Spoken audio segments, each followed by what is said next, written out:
सबसे पहले तो जितने भी मेंबर्स ने हमें जॉइन किया है, उन सबको जो है वो खुश-आमदीद और we would like to apologise कि क्योंकि कुछ इश्यूज़ आ रहे थे ज़ूम को लेकर चाइना में, तो उसकी वज़ह से डिले आया। तो अब आज का फॉर्मेट ऐसा है कि आज हम बेसिकली एक क्यू एंड ए सेशन करने रहे हैं।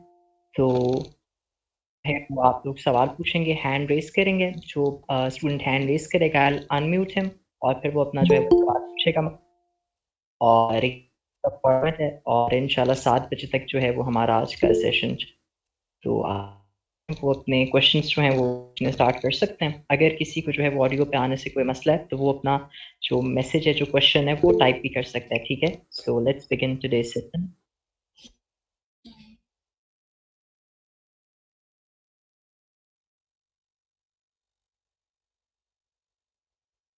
Yes, Melvin, you can ask your question. Thank you, Mohammed. Thank you for organizing this great effort. I must appreciate you. My name is Melvin Sharif. I'm actually joining you from Liberia, and I've been following you since I've had interest in scholarship. But here are my few questions. Let me go straight to the point. I've understood that some universities will seek admission, how do I call it, or application fees. Now, what happens? I mean, when you try to apply. So here's the process. I've learned when you get your professor email, you need to also apply to the university, probably through an online system, or you need to send in hard copies of your documents to the university in order to get pre-admission requirements. So those are two questions. One, at their university, apply to these universities to get pre-admission other than the professor acceptance letter. That's one. Two, do we also need to pay for registration? I mean, like your online registration, there are fees. Some universities require fees. So those are two clarity I actually need. Okay. So just to okay, so let me repeat your question. So your first question is that you want to know that are there any registration fees in the whole admission process? And apart from that, you also want to know that apart from receiving the acceptance letter, is there another registration form or formality which needs to be fulfilled, right? These are your questions, right? Especially with the yeah. The second one is with the university. The university, apart from the professor acceptance letters, there is a requirement from getting pre-admission letter from the university. And what is the process that leads to that? Yeah, pre-admission from the university itself. So I'll be rephrasing whatever you said in Urdu, so our other audience can also understand. And I'll request our guest speaker to answer the question bilingually, so you can also understand. Okay? Okay. Thank you. Okay. You can unmute yourself. Okay. Thank you very अच्छा much. तो ऐसा है कि महाजेब मैं आपसे request करूंगा कि आप रिफ्रेश भी कर दें इनका क्वेश्चन और फिर जो है ना वो आप इसका डिटेल में आंसर दें और ऐसे आंसर दें कि बायलिंगुअल हो तो बेहतर है। जी आज से मैं दोनों उसमें देने की कोशिश करूँगा। First of all thank you very much everyone, आप लोगों ने ज्वाइन किया। Okay, he asked two questions. The first one is like about the application fee. In China, most of the universities, the good universities, you can say, most of the universities that are located in Shanghai there are 26 universities in Shanghai, and each university you have to pay your application fee, and the application fee is minimal. There is no too much, so it's very easy. The second question is that, you are asking about the acceptance letter. If you uh, apply through the type B, that is called as the university track. So you have to first approach to the professor, because there is so competition in nowadays. With the passage of time, CSC is becoming more competitive. So if you have the good acceptance letter, good recommendation from the professor that is located in the university, so it will be very easy for you to make the good chances of your admission. So initially, from the very start, you have to approach your professor. He will definitely give you the acceptance letter. Then you have to start the application process, and the professor will definitely guide you about all the process. Then university will finalize all of your documents. University will do all the scrutinies, and then they will give you the pre-admission letter that you have to upload on the CSC portal. Then afterwards, your CSC will scrutinize all the documents. Then later on, you will get notified either you are selected or not. So pre-admission letter is like after you apply, then you will get. Yes. Great, thank you. That वहाँ से really clarified perfectly. It actually clarified that steps, Yeah. which that did not provide much clarity around that. I mean, you lay out very well. Thank you so much. Yes, there is a university that is known as the Wuhan University, and all the sub universities of Wuhan. Uh, they mostly give the pre-admission letter early, and mostly if anybody email them, definitely they will send you the pre-admission letter. So they give pre-admission letter to every person. So I think so. You should follow the all the very authentic process. Like firstly, initially you have to approach the professor. Then if he or she is willing to accept you in the research group, then you should follow all the remaining steps. That would be very easy, and everything will be on board with the university management.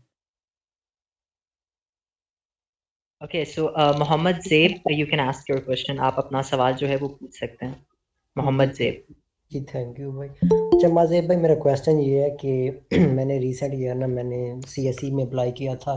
तब मैं छठे semester में था, China university of Jio sciences Wuhan के अंदर। जी जी। May be ये double cycle university हो China के अंदर। तो मेरा क्वेश्चन ये है कि मुझे ईच एंड एवरीथिंग मेरा ओके था, मैंने भी अप्लाई किया था, मेरे कज़न ने भी अप्लाई किया था। तो यूनिवर्सिटी मैटर नहीं करती, क्योंकि मेरा कज़न यूएफ से मतलब कि उसने स्टडी कर रहा था और मैं सरगोधा यूनिवर्सिटी से कर रहा था।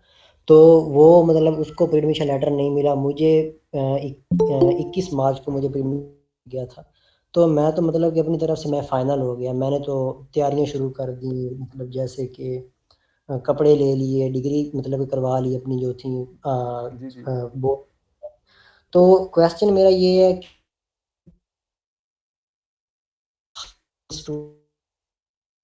रिजेक्टेड। काइंडली अपना क्वेश्चन लास्ट में रिपीट कीजिएगा। थोड़ी आवाज़ ग्लिच हो गई थी, ग्लिचेस की वजह से। अब मेरा मेरा क्वेश्चन ये है कि पिछली दफ़ा बहुत सारे स्टूडेंट, बेशक वो उनके पास प्री एडमिशन लेटर भी था, उनको सीएससी ने रिजेक्ट किया है, पर मुझे सिंपल सी ईमेल मिली है कि आपको मतलब कि जो थी ना आईएसओ की इधर डीन थी, उसके साथ मतलब मैंने पैचअप बना लिया था। जी जी। उसने मुझे सिंपल बोला कि आपकी रिजेक्शन डिग्री की वजह से हुई है, क्योंकि आपने छठे सेमेस्टर की बेस के ऊपर अप्लाई किया था। अच्छा अच्छा, सही है सही है। असल में ना इस चीज़ का मैं आपको आंसर देता हूँ कि आप लोग अगर अप्लाई करना भी चाहते हैं ना होप सर्टिफिकेट पे, तो इट्स बेटर कि अगर आप लास्ट सेमेस्टर में हैं तो आप तभी अप्लाई करें, क्योंकि जो यूनिवर्सिटीज़ होती हैं वो इतने जल्दी तो आपको प्री होप सर्टिफिकेट दे ही नहीं सकती। अब मैंने जब अप्लाई किया था तो मेरे तकरीबन 3 महीने रहते थे ग्रेजुएशन में। तो होप सर्टिफिकेट पे बेसिकली वो एक श्योरिटी होती है कि इस जो भी स्टूडेंट है ये बहुत ही जल्द यहाँ से ग्रेजुएट होने वाला है, लाइक 2 to 3 मंथ्स या 4 से 5 महीनों के अंदर। तो आपने 6 पे अप्लाई किया था, तो मे बी ये टर्म्स एंड कंडीशंस की वायलेशंस हो सकती हैं, तो उस बेस पे शायद उन्होंने आपको रिजेक्ट कर दिया। अच्छा, इसी हवाले से मेरा एक क्वेश्चन है कि मेरी ना कोई पब्लिकेशन है तकरीबन 20 के राउंड अबाउट बीएस में, जी, जी। Review article. जी, जी। तो मैंने सेम प्रोफ़ेसर से सेम मतलब कि उसने उसके हवाले से मैंने रिव्यू आर्टिकल लिखे, उसने मुझे अपनी तरफ से ही दे दिया एक्सेप्ट, वो फुल प्रोफ़ेसर है। हुँ, हुँ। तो ये भी श्योरिटी है कि उसके पास पहले कायद-ए-आज़म यूनिवर्सिटी से एक लड़का था, उसकी मतलब कि पीएचडी के लिए था, उसकी पीएचडी कंप्लीट हो गई है। अभी वो है या नहीं, लेकिन सीएसई की नज़र में वो उससे पास आउट हो गया है। जी, जी। तो सीट भी उसके साथ पास मतलब इंटरनेशनल है इस दफ़ा। जी, जी। तो क्या उसको मैं रखूँ, क्योंकि मेरे पास और भी ऑप्शन है काफ़ी, जैसे आंसू के अंदर मेरे पास 5 एक्सेप्टेंस लेटर हैं यूकेएस से, एनवायरमेंटल साइंसेज़ के रिलेटेड से। ठीक है, ठीक है। तो क्या चलो मैं प्रेफ़रेंस तो दो आंसू को, चलो चलो वो हो गई। बाकी मेरे पास और भी ऑप्शन है, जैसे ख्वाजाओं एग्रीकल्चर यूनिवर्सिटी हो गया, इसके अलावा शंघाई यूनिवर्सिटी में जैसे आपने पीछे बात की, शंघाई की कुछ यूनिवर्सिटी उनमें से भी मेरा है, हेनान यूनिवर्सिटी से है और China university of Jio sciences से भी है, और ये टीचर मुझे कह रहा है कि आप मेरी तरफ अप्लाई करो। तो मुझे क्या इसको प्रेफ़रेंस देनी चाहिए या मुझे स्किप कर देना चाहिए? देखें एक चीज़ होती है, मैं सीएसई पे जब सेलेक्ट हुआ था तो मुझे तो प्रोफ़ेसर ने बिल्कुल कंफ़र्म श्योरिटी दी थी, और इनका जो ट्रैक होता है, रिकॉर्ड जो भी होता है, वो सबको पता होता है। स्टूडेंट्स अगर आपके कोई इन कॉन्टैक्ट हैं, जो भी वहाँ पे हैं, तो आप उनसे पूछ सकते हैं। बाकी एक चीज़ मैंने आप लोगों को पहले भी आप लोगों के साथ शेयर की थी कि अगर आपके पास मल्टीपल एक्सेप्टेंस लेटर्स हैं, तो अपने आप चांसेस सेव कर सकते हैं। अगर एक यूनिवर्सिटी में सीएससी स्कॉलरशिप है और बाकी उसमें कोई स्कॉलरशिप ऑफर नहीं होती, तो अगर और आपके पास एक्सेप्टेंस भी अच्छा है, प्रोफेसर ने आपके साथ निगोशिएशन के बाद आपको दिया है, तो डेफिनेटली आप वहाँ पे अप्लाई करें। अब शंघाई की यूनिवर्सिटी में, अगर आप शंघाई के रीजन में आते हैं, तो एससीएस स्कॉलरशिप होता है, एससीएस पे आप अप्लाई कर दें एक एक्सेप्टेंस पे। बीजिंग से अगर आपको कोई मिला है, तो बीजिंग गवर्नमेंट स्कॉलरशिप अप्लाई करें। यूनिवर्सिटी किसी ऐसी यूनिवर्सिटी से आपको एक्सेप्टेंस मिला है जहाँ पे उनकी यूनिवर्सिटी स्कॉलरशिप ऑफर होती है, डेफिनेटली उधर अप्लाई कर दें। किसी और यूनिवर्सिटी में आपको मिला है, वहाँ पे प्रेसिडेंशियल स्कॉलरशिप ऑफर होता है, डेफिनेटली वहाँ अप्लाई कर दें। तो इस तरह अपने चांसेस आप सेव कर सकते हैं। अगर कोई प्रोफेसर आपको श्योरिटी देता है, नहीं देता, तो आप इन चीज़ों को साथ से बेहतर कर सकते हैं, अपने चांसेस बढ़ा सकते हैं। अच्छा, मैं सब मेंबर्स से रिक्वेस्ट करूँगा कि एक सवाल पूछें एक बारी में और 30 सेकंड से 1 मिनट के अंदर जो है वो अपना सवाल मुकम्मल कर लें। इसरार आप अपना क्वेश्चन जो है वो पूछ सकते हैं।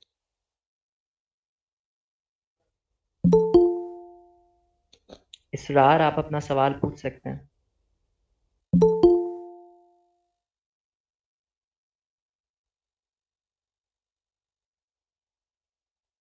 अली आप अपना सवाल पूछ सकते हैं। अली।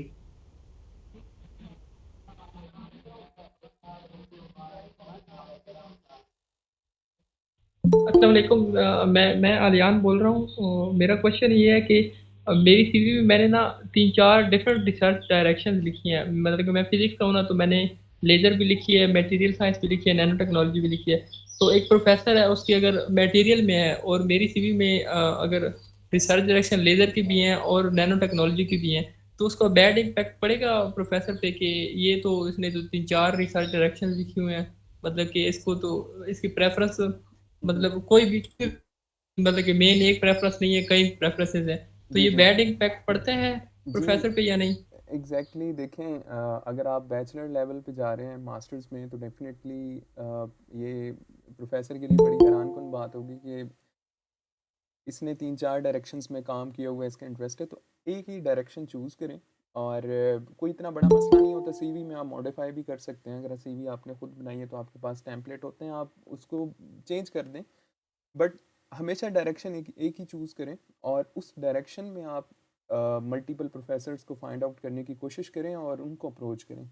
ऐसा आप बिल्कुल ना करें, ऐसा बिल्कुल बैड इम्पैक्ट हो सकता है। और उसी रिसर्च डायरेक्शंस में जो फर्दर जो उसकी सब डोमेन्स हैं, डेफिनेटली आप उसको मेंशन करें। इससे आपकी 5-6 रिसर्च डायरेक्शंस बन जाएंगी, तो it would be easy for the professor कि वो आपको एनालाइज अच्छे तरीके से कर सकेगा। तो ये चीज़ें आप बिल्कुल भी ना करें। सीवी अपनी जो है ना, वो उसके रिसर्च डायरेक्शंस बहुत ही क्लियरली लिखें और एक ही डायरेक्शन में लिखें। और सर मेरा एक और क्वेश्चन सादिकुल्लाह। है कि मैं और मेरा दोस्त है ना, हम हमारी सीवी भी सेम है, और ना हम एक ही टाइम पे एक ही मतलब कि सब प्रोफेसर को इकट्ठी मेल करते हैं, हम मेल भी ना इकट्ठी ढूंढ के ना और करते हैं, हम्म, तो ये एक प्रॉब्लम है हम दोनों के लिए या नहीं? नहीं, ऐसा सच कोई नहीं है, क्योंकि उनका जो भी रिकॉर्ड है वो डिफरेंट है। अगर आप सारी चीज़ें डिटो कॉपी लिखते हैं तो फिर तो डेफिनेटली है, अगर आपकी चीज़ें डिफरेंट हैं तो फिर तो वेरिएशंस हो सकते हैं, वो इशू नहीं है। जी साद, आप अपना क्वेश्चन पूछिएगा। अस्सलाम वालेकुम सर, मेरा नाम सादतुल्लाह है, लेकिन मरवा से। सर मेरा क्वेश्चन ये है कि ये अगर आपको एक्सेप्टर लेटर ना मिल जाए तो फिर आप अगर आंसू में ऑनलाइन अप्लाई कर ले, फिर चांसेस हैं या नहीं? और दूसरे कि फैक्टर और इंटरनेट।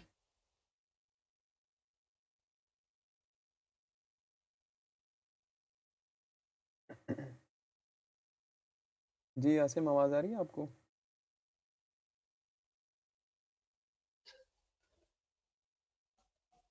आसिम, आपको मेरी आवाज़ आ रही है?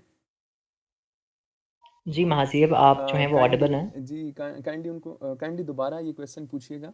पहला क्वेश्चन का चलो मैं आपको जवाब दे देता हूँ। उनका देखें उनका सवाल ये था, जी जी, बोलें बोलें। महासीब उनका जो एक्सेप्टेंस लेटर है वो जी जी मतलब उनको एक्सेप्टेंस नहीं मिली अभी तक, ठीक है? तो वो जी कहते हैं कि कोई आप टिप दें, बताएं कि क्या वजह हो सकती है कि मैं ईमेल्स लिख रहा हूँ, जी जी, बहुत सारी जो है वो रिसर्च पब्लिकेशंस हैं, लेकिन स्टिल मुझे जो है वो एक्सेप्टेंस लेटर रिसीव नहीं हो रहा। सही है। अच्छा, पहला इनका आंसर था कि आंसू में क्या हम एक्सेप्टेंस लेटर के बगैर अप्लाई कर सकते हैं? देखें, आंसू बहुत कंपेटिटिव है, बहुत ही प्रेस्टिजियस स्कॉलरशिप है, तो वहाँ पे बहुत लिमिटेड अपॉर्चुनिटीज़ होती हैं। तो बिल्कुल, अगर आपको आपके पास एक्सेप्टेंस होगा तो आपकी जो प्रोफाइल होगी वो बहुत स्ट्रॉन्ग होगी, और जो भी एवेल्यूशंस होती हैं उसमें काफ़ी ज़्यादा उसका इम्पेक्ट होता है। बाकी ये कि आप अगर ईमेल लिख रहे हैं तो उसमें थोड़ा सा वेट कर लें, अपना ईमेल बॉडी चेंज करें। मैंने रिसेंटली आप लोगों के साथ शेयर भी किया है। ईमेल बॉडी में बहुत सारे लोगों ने मुझे अपने एज ए टेम्पलेट शेयर किए हैं, तो काफ़ी ज़्यादा उसमें मैंने चीज़ें देखी हैं कि आप लोगों ने पूरे पूरे पैराग्राफ लिख दिए हैं। ऐसे ही लिख दिए हैं, ऐसे नहीं करना, बहुत ही कॉम्पैक्ट आपने ईमेल लिखना है, और सीवी में ही सारी चीज़ें अपनी बतानी है। तो इंशाल्लाह आई होप आप अपनी मेहनत जारी रखें, ईमेल ज़्यादा से ज़्यादा करें, और प्रॉपर शेड्यूल के साथ करें। तो इंशाल्लाह आपको मिलेगा। अभी थोड़ा जल्दी है, थोड़ा सा टाइम लें, इंशाल्लाह मिल जाएगा। अगर आंसू नहीं है तो सीएससी स्कॉलरशिप तो डेफिनेटली आपके पास है ना, आप उधर अप्लाई करें। ज़रूरी नहीं है कि आपने आंसू को ही टारगेट करना है, और जो यूनिवर्सिटीज़ हैं आप वहाँ पे टारगेट करें। कायनात, आप अपना सवाल पूछ सकती हैं। अस्सलाम वालेकुम सर। जी वैसा सर मैं ना मास्टर्स के लिए अप्लाई कर रही हूँ, जी तो जी मैंने आपको रिसेंटली अपनी सीवी भी दिखाई थी, तो मेरी पब्लिकेशन कोई नहीं है। मुझे 3 प्रोफेसर ने रिप्लाई भी किया है कि आप ड्राफ्ट सेंड करें, आपको एक्सेप्टेंस मिल जाएगी। लेकिन उसके बाद उन्होंने अभी तक मुझे कोई रिप्लाई नहीं किया, मतलब ड्राफ्ट एक्सेप्टेंस लेटर नहीं दिया। तो क्या पब्लिकेशन कोई इफ़ेक्ट करती है इस चीज़ पे? देखें, देखें जो भी स्टूडेंट मास्टर्स में आते हैं तो इस चीज़ का इनको भी आइडिया है कि बैचलर्स लेवल पे पब्लिकेशंस का ट्रेंड नहीं होता। अगर आप पीएचडी के लिए अप्लाई करते हैं तो इस चीज़ को बहुत ज़्यादा देखा जाता है कि इसका एकेडमिक जो भी बैकग्राउंड है उसके साथ साथ रिसर्च बैकग्राउंड क्या है, क्या पब्लिकेशंस हैं, वो चीज़ें काफ़ी ज़्यादा मैटर करती हैं। बट बीएस लेवल पे ऐसे जितना मैटर नहीं करता। हाँ, अगर आपने लास्ट ईयर में थीसिस किया है और या ऐसे प्रोजेक्ट्स किए हैं तो डेफिनेटली वो बहुत इम्पेक्ट होता है उस चीज़ का। तो आप इसी तरह अगर आपके पास थीसिस वगैरह है तो बिल्कुल आप उसमें मेंशन करें और उसकी थोड़ी सी ब्रीफिंग भी दे दें, और प्रोफेसर डेफिनेटली जब वो पढ़ेंगे तो वो आपसे मांगेंगे लाजमी, तो आप एज ए प्रूफ उनको दिखा भी सकते हैं। तो और एक और चीज़, जो प्रोफेसर कहते हैं कि जी ड्राफ्ट ही आप ख़ुद भेजें, तो उन प्रोफेसर्स पे मैंने आपको पहली दफ़ा भी कहा है कि उन पे रिलाई ना करें। वो आपको भी इसी तरह कहेंगे और 50 और ईमेल्स आएंगी, 50 औरों को भी ऐसे ही कहेंगे। तो जो प्रोफेसर आपके साथ निगोशिएट करे, इंटरव्यूज़ ले, थोड़ा सा आपके साथ इन टच रहे, आगे वी चैट पर कॉन्टेक्ट रखे, तो वो आपके लिए बहुत रिलायबल है।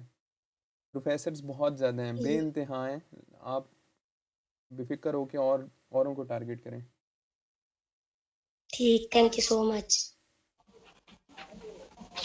जी Asim. Melvin, you can ask your question. Asim, Thank you. Yeah, you were about to say something, sir. Can I go ahead? yeah, of course. Okay. Thank you again. The other question has to do with BSc. What's more advantageous to apply for a BSc program in Chinese or to apply for a BSc program in English? What is much more easier? That's one. Number two, apart from the Confucius Institute, is there, is there any other institution that grants 1 year Chinese language scholarship in China, like Belt and Road, CSE? Is there any, or does a university grant a 1 year Chinese language scholarship in China?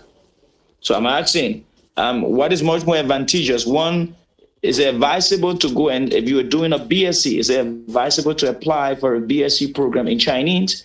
And do you need a HSK prior to applying? Or if you don't have a HSK, can you still apply? And two, if there's any scholarship that one can benefit from if you have to study only Chinese language in China, apart from the Confucius Institute. I would like to say one thing. In China, there is no BSc program. You have to apply for bachelor's, and definitely there is a bachelor program, master's, and PhD, and then later on. If you want to apply for the bachelor's program, then it is very important that you must have the Chinese language proficiency certificate. Because if you want to pursue admission in bachelor's, then you must come here and just enroll yourself in the 1 year language program. Then later on, they will give you the admission. And there is no scholarship for the 1 year language program here. You have to apply for the CSE scholarship after completing all of your documents, including your Chinese language proficiency certificate that you will do here for 1 year. Great. Thank you. Thank you. Asim, So just a backup, if I don't have a HSK or Chinese language proficiency, I cannot apply for a bachelor's program. Yes, of course you can apply. Asim, Okay. और questions Okay. हैं? और जो students के जिनके hand raise हैं? उमर आप अपना सवाल पूछ सकते हैं? हेलो, अस्सलाम वालेकुम सर। जी वालेकुम सलाम। कोशिश करें सर कि मैंने ये पूछना आई एम था सॉरी कोशिश करें कि एक क्वेश्चन पूछें और थोड़ा कम्पैक्ट वे में पूछें ताकि औरों को भी मौका मिल सके। ठीक है सर, मैंने बस ये पूछना था कि मैंने अप्लाई कर लिया है ना स्कॉलरशिप के लिए। जी जी तो बाय बर्थ जो है मेरे हाथों की स्किन का इशू है ना, जी जी तो अभी मुझे कुछ दोस्त बता रहे थे कि तुम्हारा इशू बनेगा, अगर फिंगरप्रिंट नहीं लगे तो तुम्हें स्कॉलरशिप नहीं मिलेगी। तो काइंडली मुझे इस बारे में थोड़ी सी इन्फॉर्मेशन चाहिए थी। देखें, फिंगरप्रिंट वीज़ा के वक्त बहुत इंपॉर्टेंट होता है। जब आप जेरी ऑफिस में जाते हैं तो वहाँ पे डेफिनेटली आपके फिंगरप्रिंट्स लिए जाते हैं, और अगर इन केस वहाँ से आप का क्लियर हो जाता है, आप यहाँ पे आ जाते हैं, तो यहाँ पे जब आपका customs for the first time जब एयरपोर्ट से आप निकलते हैं तो पहला आपने कस्टम्स में आपकी सारी एडिशनल जो भी चीज़ें होती हैं वो होती हैं, वहाँ पे आपको भी ये चीज़ें करनी पड़ेंगी। देन उसके बाद जब आपकी वीज़ा एक्सटेंशन के लिए आप अप्लाई करते हैं यहाँ पे रेजिडेंस परमिट के लिए, तो फिर सेम प्रोसीजर होता है। तो ये चीज़ें आपको शायद अफेक्ट कर सकें यहाँ पे। लेकिन सर ये बाय बर्थ है ना, मुझे तो सारे जो डॉक्यूमेंट्स है जी गवर्नमेंट जी जी इसका अब आंसर बेहतर ये है कि किसी भी इंस्टीट्यूट से आप पूछ सकते हैं, या अब इसका आंसर है सच मेरे माइंड में नहीं है कि इसका क्या सोल्यूशन हो सकता है, लेकिन डेफिनेटली इसका होगा क्योंकि आपका बाय बर्थ इशू है, तो कोई और आइडेंटिटी आपकी वो ले सकते हैं। इसरार आप अपना क्वेश्चन पूछ सकते हैं। इसरार अस्सलाम वालेकुम सर। जी वालेकुम सलाम। Sir, my question is that I'm from Pakistan, and my question is that it's my last semester in my university, and can I apply for my master's in any scholarship of China or etc.? Yes, of course you can apply for the master program if the university issues you the Hope certificate. Sir, if they will need some project, and it's my last semester and I don't have any project right now, so what will I do? अब basically आपका जो hope certificate होता है उसमें इस चीज़ का कोई concern नहीं होता। उसमें ये होता है कि आपकी ग्रेजुएशन डेट जो है वो एक्सपेक्टेड ये है और उसके बाद आप यहाँ से पास आउट हो जाएंगे। तो ये डिपेंड करता है कि आपकी यूनिवर्सिटी की मैनेजमेंट आप लोगों के साथ कोई रिक्वायरमेंट्स उनकी हैं, कोई क्रेडिटर्स हैं, उस बेस पे वो चीज़ें देख सकते हैं। क्योंकि मैंने जब निकलवाया था तो उन्होंने क्रेडिटर्स भी मेंशन किए थे और उसके बाद मुझे ये चीज़ भी मेंशन की थी कि इस तारीख को जो है एक्सपेक्टेड है कि ये पास आउट हो जाएंगे। तो बेसिकली चाहिए भी यही होता है जब आप अप्लाई करते हैं। Hamza Okay, sir. Qureshi, Thank you. Thanks. आप अपना सवाल पूछ सकते हैं। हमज़ा कुरैशी।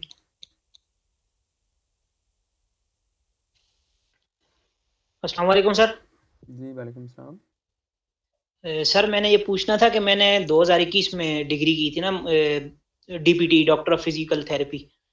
तो आगे चाइना में मैं अब अप्लाई कर रहा हूँ तो 2 साल का गैप आ रहा है ना, जी जी। तो वो कोई इफेक्ट करेगा? और चाइना में अपॉर्चुनिटीज हैं फिजियोथेरेपी के हवाले से? स्टडी के हवाले से बात कर रहे हैं या जॉब के हवाले से बात कर रहे जी हैं? जी जी जी, मास्टर्स के लिए जी जी अप्लाई जी करने जी। के लिए। देखें, गैप का कोई इशू नहीं है क्योंकि एज़ फार एज़ जो एज का इनका है लिमिट, वो आपको क्रॉस नहीं करनी चाहिए बस। बाकी आप अप्लाई कर सकते हैं बिल्कुल। और बिल्कुल यहाँ पे क्योंकि मैं एज सच मेडिकल का मेरी फील्ड नहीं है, मैं कंप्यूटर साइंसेज से हूँ, तो मुझे इतना ज़्यादा एज सच इन्फॉर्मेशन है नहीं, लेकिन यूनिवर्सिटीज़ काफ़ी हैं यहाँ पे। फुडान यूनिवर्सिटी बहुत फेमस है शंघाई में और मेडिकल, जितनी भी मेडिकल की फील्ड्स हैं, वुहान काफ़ी फेमस है। तो कुछ चीज़ें आप खुद से ट्राई करें तो आई होप आपको कुछ इंफॉर्मेशन मिल जाएगी। तो काफ़ी ज़्यादा अपॉर्चुनिटीज़ हैं, आप बिल्कुल अप्लाई करें यहाँ पे। सैयद जाज़िब, आप अपना क्वेश्चन पूछ सकते हैं।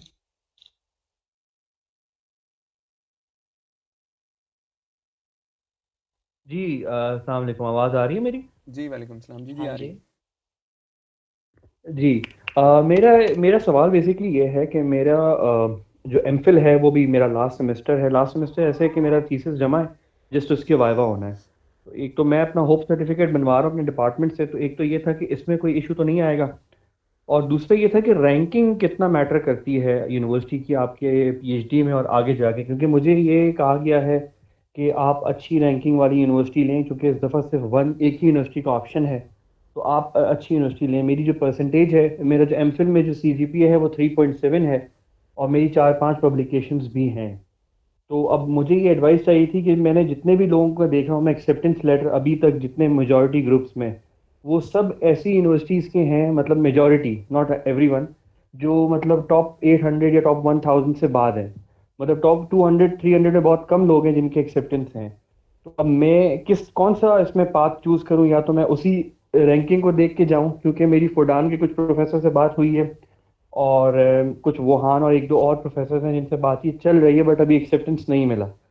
तो इस पे थोड़ा सा गाइड करें कि रैंकिंग कितना मैटर करे। पीएचडी में तो चले एडमिशन हो जाएगा या नहीं होगा, या क्या होगा, मतलब क्योंकि इस दफ़ा सिर्फ एक यूनिवर्सिटी है, कॉम्पिटिटिव चीज़ें हैं। तो ये सवाल है। अच्छा, एक आखिरी छोटी सी चीज़ थी कि चूंकि आप चाइना में हैं, आपको ज़्यादा पता होगा, लोग ये कहते हैं कि आप बीजिंग या शंघाई में ना जाएं अगर आप फैमिली के साथ जा रहे हैं। तो आप कोई ऐसा सिटी लें जो कम हो, जहाँ पे एक्सपेंसेस कम हो, जैसे वुहान है और बाकी शहर है। तो जी इस जी, थोड़ा सा प्लीज। Thank you. सही है। अच्छा, पहले मैं आपको इस चीज़ का आंसर दूंगा कि बिल्कुल रैंकिंग बहुत मैटर करती है। क्योंकि चाइना में 280 यूनिवर्सिटीज़ हैं जो कि सीएससी उनको स्पॉन्सर करता है, तो बिल्कुल इस चीज़ का इम्पेक्ट होता है। और जो यूनिवर्सिटीज़ अच्छी हैं, लाइक जिस तरह बीजिंग में हैं, शंघाई में बहुत अच्छी हैं, तो इसमें जो भी एडमिशन का क्राइटेरिया होता है, तो वो थोड़ा कंपटीशन ज़्यादा होता है। क्योंकि माशाल्लाह आपकी जिस तरह प्रोफाइल है, तो उसी तरह आप जैसी प्रोफाइल के लोग भी सेम इसी यूनिवर्सिटीज़ और यही सोच के साथ अप्लाई करते हैं, तो वहाँ पे जो कंपटीशन होता है वो थोड़ा ज़्यादा होता है। और मैं आपको पर्सनली यही रिकमेंड करूँगा कि आपकी जिस तरह पब्लिकेशंस हैं, आपका सीजीपीए अच्छा है। सीजीपीए यहाँ पे बहुत मैटर करता है। मैं जब इंटरव्यू दे रहा था तो मेरा सीजीपीए 3.8 था बैचलर्स में। तो मुझसे उन्होंने सिर्फ सीजीपीए के क्वेश्चन पूछे हैं कि आपने इतना सीजीपीए लिया कैसे है, ठीक है। तो आपका अगर सीजीपीए बहुत अच्छा है तो ये बहुत मैटर करता है, ठीक है, जब आपकी एकेडमिक एवेल्यूएशन होती है। बाकी आपका जो रिसर्च बैकग्राउंड है, 5-6 पब्लिकेशंस हैं, ये बहुत ज़्यादा हैं। लाइक अगर देखा जाए तो आम यूनिवर्सिटी या जो भी नॉर्मल यूनिवर्सिटी उसमें तो आपका आराम से हो जाना है, लेकिन आपको मैं ये एडवाइस करूँगा कि आप सबसे पहले आंसू स्कॉलरशिप में टारगेट करें। यूकैस में अच्छा, मेरा यूनिवर्सिटी क्योंकि सोशल साइंस है तो आंसू में मैं एलिजिबल नहीं हूँ। एग्जैक्टली यस ऑफ कोर्स, हाँ वहाँ पे आप एलिजिबल नहीं होंगे। और आप बीजिंग और शंघाई की यूनिवर्सिटीज़ टारगेट करें। शंघाई जियोतोंग है, बिल्कुल मेरे पास ही है यहाँ से, मेरी यूनिवर्सिटी से। उसके बाद बीजिंग में आप अप्लाई करें, पेकिंग यूनिवर्सिटी में अप्लाई करें, और बीजिंग यूनिवर्सिटी में अप्लाई करें। जो इनकी अच्छी यूनिवर्सिटीज़ हैं बिल्कुल आप उनको टारगेट करें, लेकिन एक चीज़ ये है कि वहाँ पे आपको फिर जब अप्लाई करना होगा तो मेंटली तौर पे आपको तैयार रहना होगा, क्योंकि वहाँ पे अगर आपका इन केस हो भी जाता है, प्रोफेसर आपके साथ आप रिप्लाई करता है, तो वो आपको कभी भी इंटरव्यूज़ और जो भी असेसमेंट्स होती हैं उसके बगैर आपको वो चांस कोई भी नहीं है कि वो आपका एक्सेप्टेंस देगा। तो उसमें आपकी ये सारी चीज़ें असेसमेंट्स होंगी। तो मैं आपको सबसे पहले आपकी टॉप प्रायोरिटी यही होनी चाहिए कि आपने अप्लाई ऐसी यूनिवर्सिटीज़ में करना है। दूसरा क्वेश्चन ये आपका था कि शंघाई और बीजिंग में नहीं जाना चाहिए। देखिए मैं तो फॉर द फर्स्ट टाइम मैं तो आया भी शंघाई में हूँ, और मैं शंघाई के एक बहुत कमर्शियल एरिया में रहता हूँ अभी। बिल्कुल इस चीज़ का थोड़ा सा डिफरेंस है कि बाकी जो रेस्ट ऑफ द सिटीज़ हैं चाइना के, वो थोड़े कंपैरिजन में सस्ते हैं as compare to Shanghai and Beijing. लेकिन अगर आप अपने आप को अपॉर्चुनिटीज़ के पॉइंट ऑफ व्यू से देखना चाहते हैं तो ये दो जो सिटीज़ हैं वो बिल्कुल टॉप पे हैं। और यहाँ पे सबसे ज़्यादा ये है कि यहाँ के लोग और जो बाकी रेस्ट ऑफ जो चाइना के जो लोग हैं उसमें उनमें डिफरेंस भी बहुत है। अगर आप लॉ की इम्प्लीमेंटेशन देखें तो वो शंघाई में और बीजिंग में आपको बहुत ज़्यादा नज़र आएगी। तो दूसरी ग्रूमिंग के हवाले से देखा जाए तो ये सिटीज़ ज़्यादा प्रेफरेबल होते हैं और लोग ज़्यादा पसंद करते हैं यहाँ पे आना। अपॉर्चुनिटीज़ बहुत हैं, चीज़ें आपको ईज़िली मिल जाती हैं यहाँ पे। ख़ास तौर पे बीइंग ए मुस्लिम हमें हलाल फूड का बड़ा इशू होता है, वो बिल्कुल डोर स्टेप पे चीज़ें आपको मिलेंगी। तो थोड़ा सा स्लाइटली एक्सपेंसिव है, बट आई थिंक सो बहुत ही कंफर्टेबल यहाँ पे लाइफ है। आप बिल्कुल इस चीज़ को अगर आप चाहते हैं कि मैं कंफर्टेबल रहना चाहता हूँ तो शंघाई में आएँ सर, या ये जो बीजिंग। बीजिंग और शंघाई में जो पीएचडी स्टाइपेंड हमारा जैसे कि हर जगह एक ही है 3500, जी तो जी इसमें अगर आपके साथ एक फैमिली मेंबर हो जी जी। तो उसमें गुजारा हो सकता है? देखें इस तरह होता है कि अगर आप बिलफर्ड्स यूनिवर्सिटी तो आपको एकोमोडेट नहीं करेगी दो बंदों को, डेफिनेटली आपको बाहर अपार्टमेंट लेना पड़ेगा। और अपार्टमेंट अगर आप लेंगे तो ये यूनिवर्सिटी की पॉलिसी होगी, आपको वो 700 RMB भी दे सकते हैं, 800 भी दे सकते हैं, 1000 भी दे सकते हैं। तो 3500 आपका स्टाइपेंड होगा और आपको 1000 एक्स्ट्रा मिलेगा। लेकिन यहाँ पे जो अपार्टमेंट्स हैं वो बाहर अगर आप इंडिविजुअली लेंगे तो वो तो काफ़ी एक्सपेंसिव है। अगर आप शेयर्ड वे में लेते हैं तो वो उसमें चीज़ें मैनेज हो जाती हैं। बाकी 3500 बहुत है, लाइक दो बंदों के लिए भी मैं समझता हूँ कि काफ़ी है। अ, मुझे नहीं लगता, अगर आप लोग खुद सारी चीज़ें मैनेज करें, कुकिंग करें, चीज़ें खुद परचेज़ करें, बाहर से खाना ना खाएं, कैंटीन्स थोड़ी सी लिटिल बिट एक्सपेंसिव होती हैं, तो मैं समझता हूँ कि आप लोगों के लिए आप लोगों की सेविंग भी होगी। अच्छा, मेरी वाइफ भी अप्लाई कर रही है मास्टर्स के लिए, मगर जी जी उनकी सीजीपीए कम है, जी जी मगर पब्लिकेशन है। मतलब सीजीपीए उनकी जो बनी है अभी वो 2.4 के करीब है, जी मगर जी 4-5 पब्लिक है मास्टर्स में। जी तो जी ये किसी यूनिवर्सिटी बीजिंग या शंघाई में, क्योंकि मैंने चेक किया था काफ़ी मतलब यूनिवर्सिटीज़ हैं, टॉप की भी हैं और उसमें भी हैं, जी तो जी। उसमें इनका हो सकता है, या फिर लोग कहते हैं कि नहीं, there is a cap of 3 CGPA? नहीं, क्योंकि मैंने एक दोस्त से सुना था कि उनका 2.6 पे भी यहाँ पे हुआ है। यहाँ पे दो चीज़ें देखी जाती हैं, एकेडमिक प्रोफाइल और रिसर्च प्रोफाइल। अगर आपका रिसर्च प्रोफाइल अच्छा है तो इस चीज़ पे वो कंप्रोमाइज़ कर लेते हैं कि कोई मसला नहीं है। एकेडमिकली हाँ, ये है कि आप उनका क्वालिफिकेशन क्राइटेरिया जो है वो आप उसको लाजमी फॉलो अप करें। हाँ, थैंक यू महाज़ेब। अच्छा, सब पार्टिसिपेंट से रिक्वेस्ट है कि आप लोग जो वो एक-एक सवाल पूछें और जो अपना सवाल है उसको वाइंड अप करें 30 सेकंड्स टू 1 मिनट के अंदर। तो अहमद उज़ाइम, आप अपना सवाल जो है वो पूछ सकते हैं। अस्सलाम वालेकुम। जी वालेकुम सलाम। अच्छा मौज़े भाई, मेरा ये क्वेश्चन है कि अगर आपका रिसर्च इंटरेस्ट एक ही यूनिवर्सिटी में 5 टू 6 प्रोफेसर के साथ अगर मैच हो रहा है, तो आपने क्या सबको ईमेल एक साथ ही करनी है या उसमें गैप रखना है? क्योंकि बेसिकली सारे प्रोफेसर आपस में इंटरकनेक्टेड होते हैं, जी तो जी। कोई इशू तो नहीं क्रिएट होगा? देखें, थोड़ा सा गैप भी रख सकते हैं। अच्छा, आप लोगों ने जब ईमेल करना है ना तो इस चीज़ का ख्याल रखना है कि ईमेल जब आप करेंगे तो उसका जो थ्रेड है ईमेल का, आपने उसमें BCC में करना है, आपने CC बिल्कुल नहीं करना, या नॉर्मल जिस तरह करते हैं BCC करके आपने भेजनी है, ताकि बाकी प्रोफेसर्स को पता ना चल सके, क्योंकि अगर आप नॉर्मली करेंगे तो वो विजिबल हो जाता है कि इसको भी, आप यूनिवर्सिटी के इस प्रोफेसर को भी आप अप्रोच किया, आपने इसका भी किया। तो मेरे ख्याल में यहाँ पे इस तरह होता है कि ईमेल्स इतनी ज़्यादा आती हैं। अब मेरे प्रोफेसर मुझे उस दिन बता रहे थे कि मुझे तकरीबन रोज़ाना 3 से 4 ईमेल्स आ रही हैं और 150 प्लस हो गई हैं, और अभी उन्होंने इंटरव्यूज़ लेने नहीं हैं, 1 मंथ बाद लेने हैं, तो हार्डली 250 प्लस हो जाएंगी, 300 तक। तो मेरे ख्याल में उनको इतना आइडिया नहीं होता कि जी इसने उसको भी अप्लाई किया और वो आपस में डिस्कस करें कि अच्छा इसने भी मुझे अप्लाई किया हुआ है। नहीं, ऐसा नहीं होता। प्रोफेसर्स बस अपने तक ही इस चीज़ के महदूद होते हैं, और इस चीज़ को वो बहुत ज़्यादा प्राइवेसी समझते हैं, क्योंकि मैंने उनसे 1-2 चीज़ें डिस्कस की हैं, तो वो इन चीज़ों को बहुत फॉर्मली लेते हैं। तो मेरे ख्याल में BCC आप करके अप्लाई करें तो कोई इम्पेक्ट नहीं होगा। महमूर अली शाह, आप अपना सवाल पूछ सकते हैं।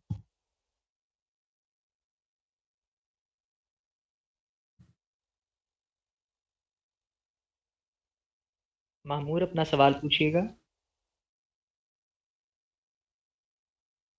आरिफ मिरवानी अपना सवाल पूछ सकते हैं। अस्सलाम वालेकुम सर। जी वालेकुम सलाम। मेरा क्वेश्चन ये है कि मैं BS प्रोग्राम के लिए अप्लाई कर रहा हूँ इकोनॉमिक्स डिपार्टमेंट में, और मुझे मोटिवेशनल लेटर के हवाले से कुछ गाइड कर सकते हैं कि फॉर एग्जांपल बेसिक कंपोनेंट्स क्या होने चाहिए, मेन टारगेट क्या होना चाहिए? मोटिवेशन और लेटर आपको किस में अप्लाई करने में चाहिए? जी हाँ। वैसे स्टडी प्लान होता है या रिसर्च प्रपोजल होता है? हाँ मोटिवेशन वही। लेटर जी हाँ। स्टडी प्लान की बात कर रहे हैं आप? जी जी। देखिए, स्टडी प्लान और मोटिवेशन लेटर में थोड़ा सा डिफरेंस होता है। स्टडी प्लान की मैंने वैसे इन्फॉर्मेशन आप लोगों के साथ शेयर की भी थी, चलो मैं आपको वैसे भी बता देता हूँ। इंट्रोडक्शन एक तो आपका होना चाहिए, और उसके बाद आपने आगे एजुकेशनल बैकग्राउंड को भी थोड़ा सा एक्सप्लेन कर सकते हैं। बाकी अचीवमेंट्स आप अपनी लिखें। देन उसके बाद आप ये बता दें कि इस यूनिवर्सिटी को मैंने चूज़ क्यों किया है। आफ्टरवर्ड्स आप इस चीज़ को देखें कि वाई चाइना, ठीक है, और आपका स्टडी प्लान इन चाइना क्या है, वो भी आपने इसमें मेंशन करना है। तो ये 5-6 कंपोनेंट्स हैं, 700 to 800 वर्ड्स का आपको होना चाहिए, और कोशिश करें कि कॉपी पेस्ट ना करें। तो टेम्पलेट किसी का देख लें, लेकिन लिखें खुद, क्योंकि वो आपसे इंटरव्यू में भी ये सवाल समटाइम पूछ लेते हैं कि जी आपने ये स्टडी प्लान में ये चीज़ लिखी है, तो आप इसके बारे में, तो कोशिश करें कि इन चीज़ों को खुद अपने एक दफ़ा गो थ्रू करके ना अप्लाई कीजिएगा। एक और सवाल है। जी पूछें, थोड़ा जल्दी। मेरे मैट्रिक के 77% हैं और FSC के 88% हैं। क्या मैट्रिक के मार्क्स मैटर करेंगे मेरे लिए? आई थिंक सो नहीं मैटर करते, क्योंकि ये लास्ट डिग्री को ज़्यादा प्रेफरेंस देते हैं। जी बहुत शुक्रिया आपका। Thank you very much. Ayesha Fatin, आप अपना सवाल पूछ सकती हैं। अच्छा, तो फर्स्ट क्वेश्चन ये है कि क्या हम एक वक्त में टाइप A और टाइप B पे अप्लाई कर सकते हैं? जी और उसके लिए हैट क्या टेस्ट रिक्वायर्ड है टाइप A के लिए?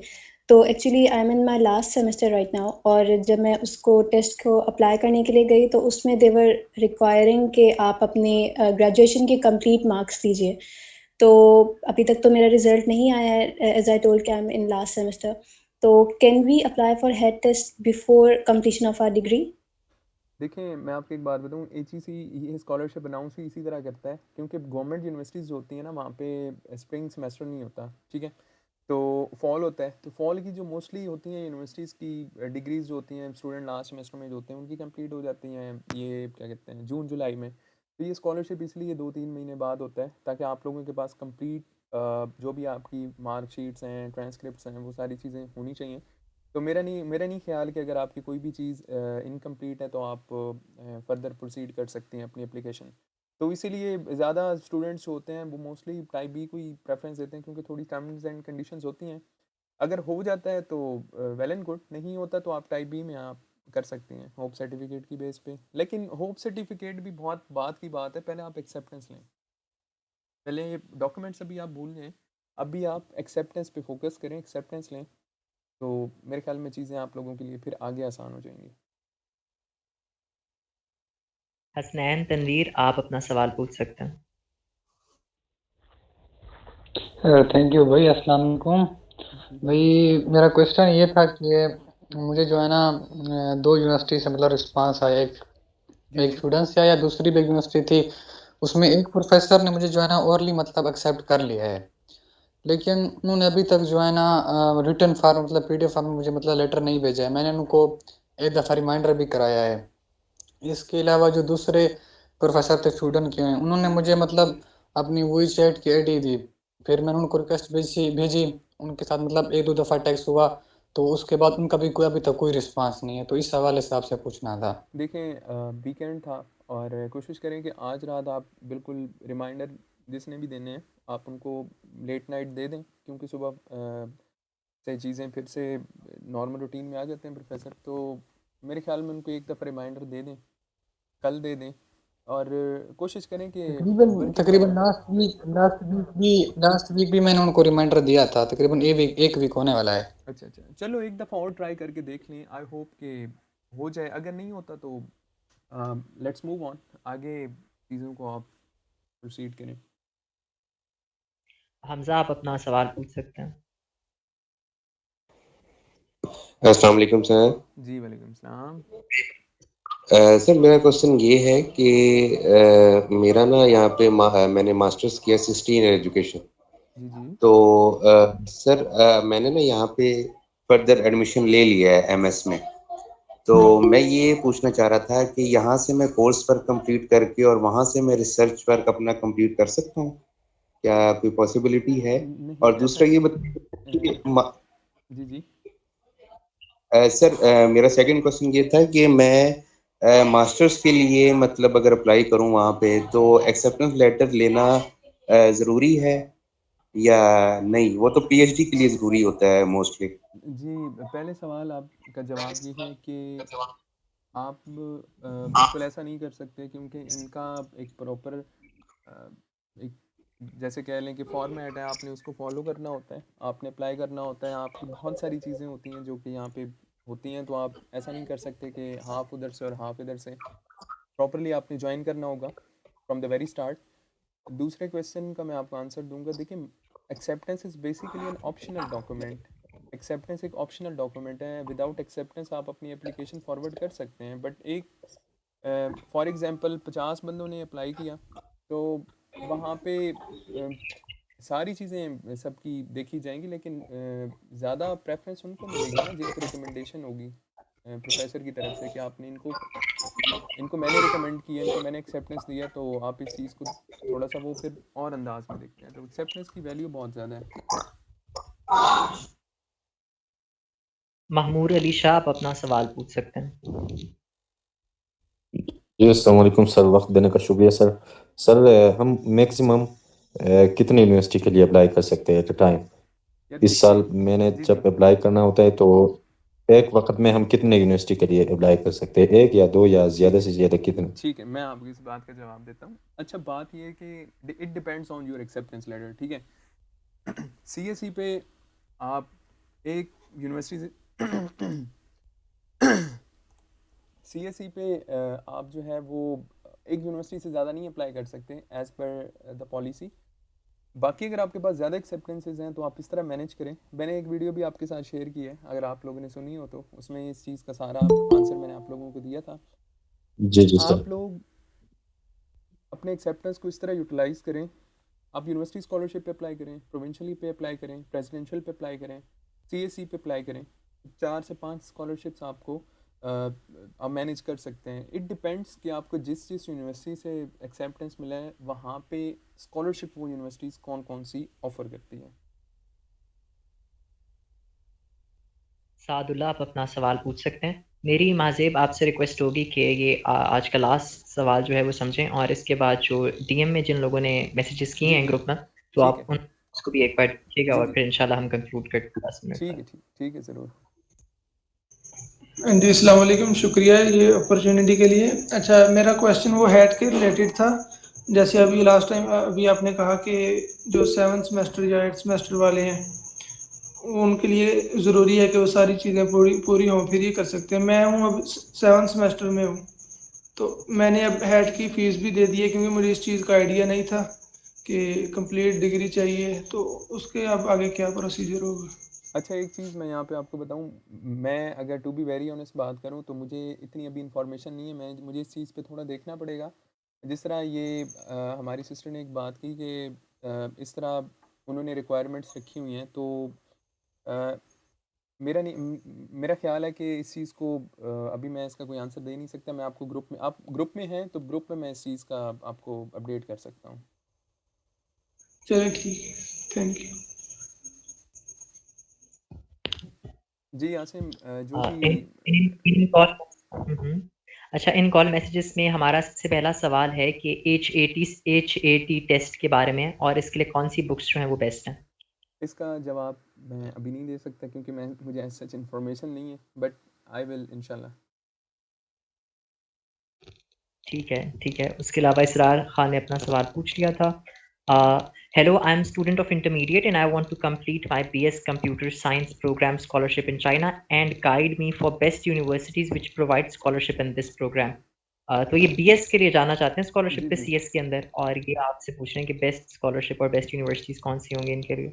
अच्छा, अगर इन्होंने इंटरमीडिएट कंप्लीट कर लिया तो देखें, टाइप ए में अप्लाई करें। टाइप ए में बहुत ही ईज़ी सीन है। अगर आप लोग बैचलर्स अपना करना चाहते हैं चाइना में, तो टाइप ए में अप्लाई करें। कोई लैंग्वेज प्रोफिशिएंसी का इतना कोई इशू नहीं है उसमें। बस सिंपली हेड दें, और उसके बाद अगर आपकी चीज़ें बेहतर हैं काफ़ी एकेडमिकली, तो आप आगे, आपके चांसेस हैं।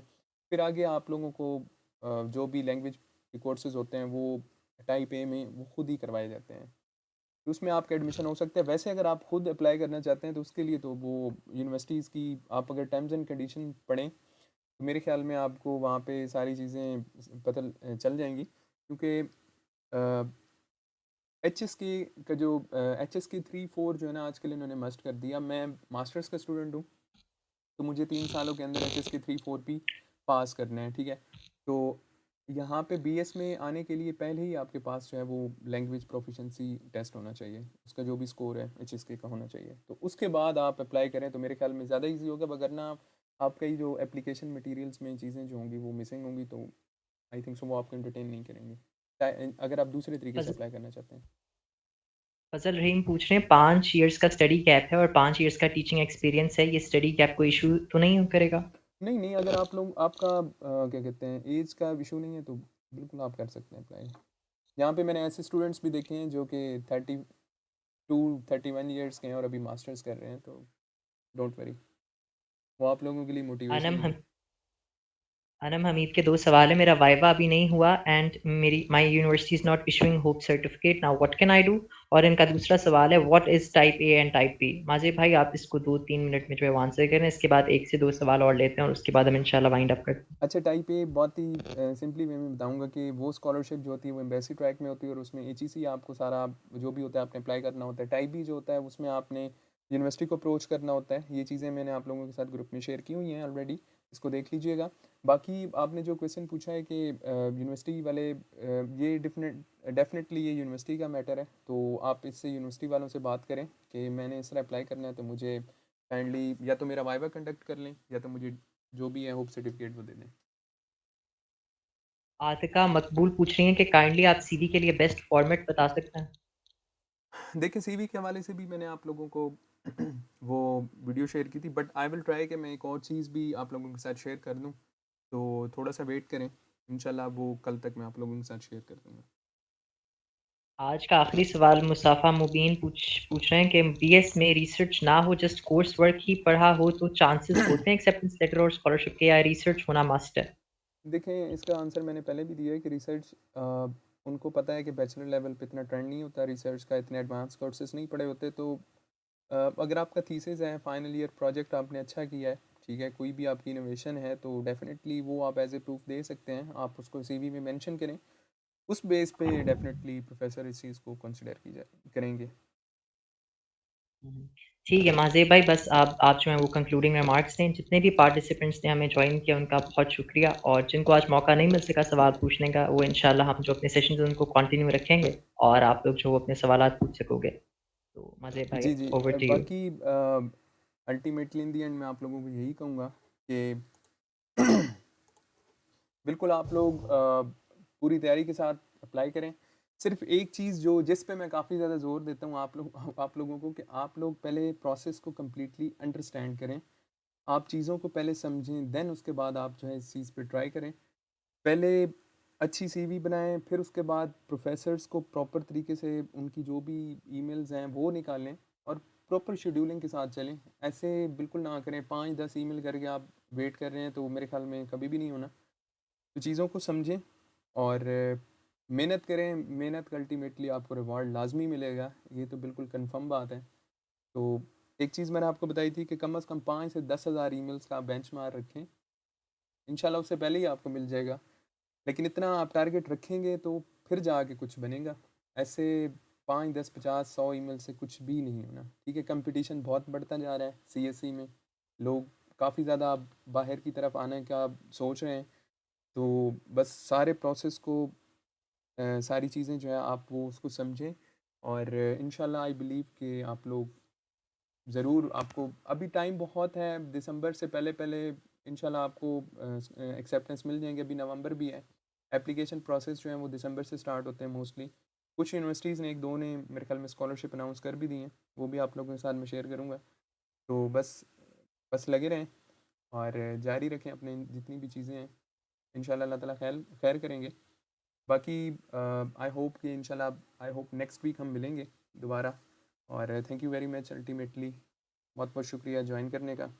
ठीक है आसिम, और दुआओं में याद रखिएगा। ठीक है फातिह भाई, थैंक यू आपका कि आप जो है वो हमें वक्त देते हैं और स्टूडेंट्स की क्वेरीज जो है वो रिजॉल्व करते हैं। बस दुआओं में याद इंशाल्लाह रखिएगा जो है और अल्लाह ताला सबको कामयाब करे। टेक केयर, अल्लाह हाफिज़। अल्लाह हाफ़िज़। अल्लाह हाफिज़ सर। अल्लाह